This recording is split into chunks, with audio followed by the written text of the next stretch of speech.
Coach, nice atmosphere here tonight. You created the doubleheader with the Borough Bucks and Hempfield area Spartans, and then you guys in the Salem University Tigers, a first-year program, giving them an opportunity to get out and get some more mat time. Talk about the overall experience of the night. For sure. It was good for our guys. We've been off for about 14, 15 days, so it's good for our guys to get back on the mat and get acclimated to some competition. So we've been doing two-a-days for a while. For like about 4 days, we've been doing two-a-days. So things have been getting pretty intense in the room for a while, and then we, before we had that long break. So it's good to get back out here and get some good competition. Thought the guys wrestled pretty good. Indeed. And I think it's always good when it starts to get a little intense over Christmas break. That's what you want. They're starting to get tired of beating up on each other, and it was probably a good feeling to wrestle somebody in a different colored singlet tonight, and they did a nice job.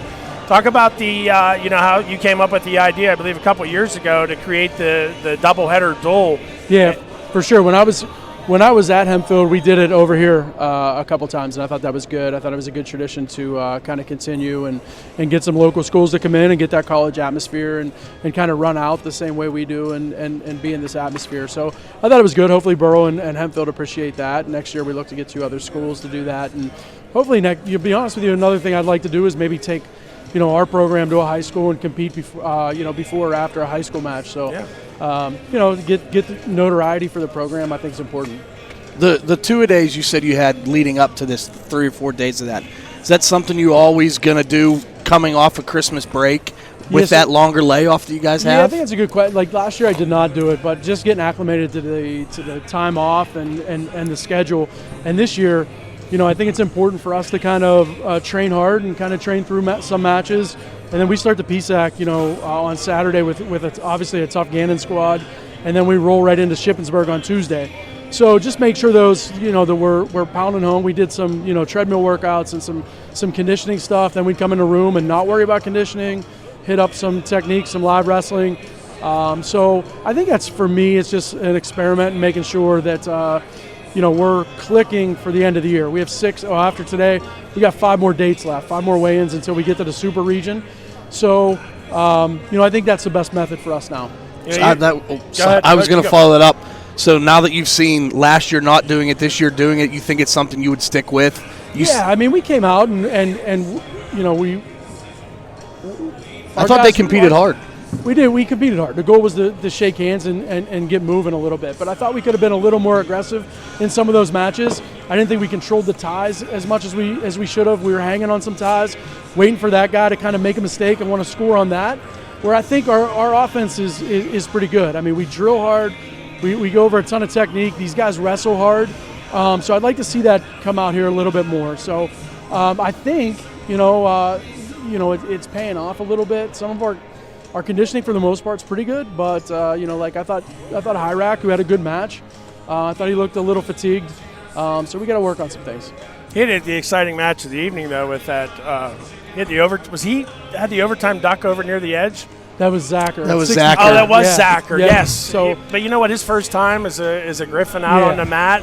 Had his former coaching staff with the Laddicks, and his dad Kris Zacher here, who we went to wrestle with growing up, Vinny. So talk a little bit about how exciting that was for him to finish that off at the edge. It was good. We got a battle there now with Hyrack and Zacher both being a 57, and we bumped our lineup. Our 84-pounder is fighting an illness, so we took Zacher, moved him to 65, and moved Hearn and Kettering both up to.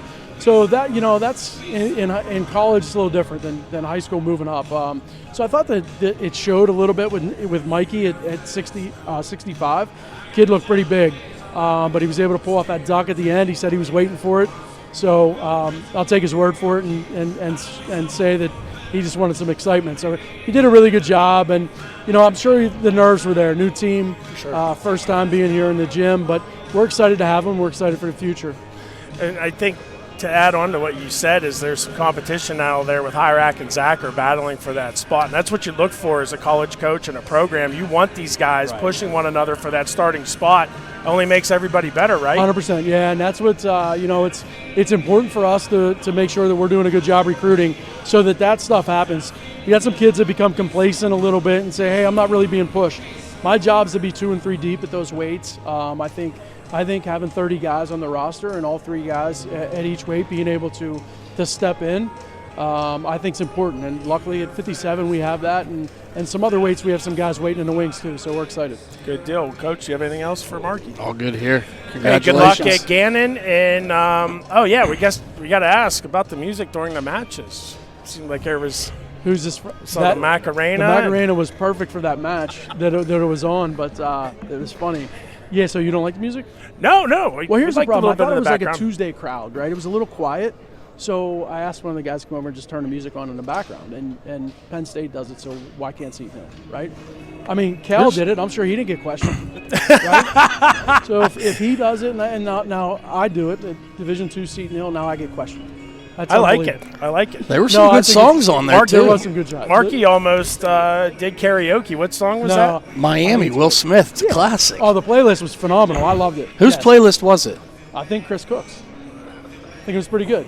It was Might good. get that for the room, but yeah. So I think that's important to make sure that I want to try to get the crowd into it a little more. But For sure. the problem, Chris, we weren't going out there and being super aggressive, so there wasn't much to get into at some points in the match. So if we can drown out the music by points, we're good with that. I'll see you guys. That's Thanks. head coach Vince DeAugustine here on our Comrades Barbershop post-match show. Thanks to him for joining us.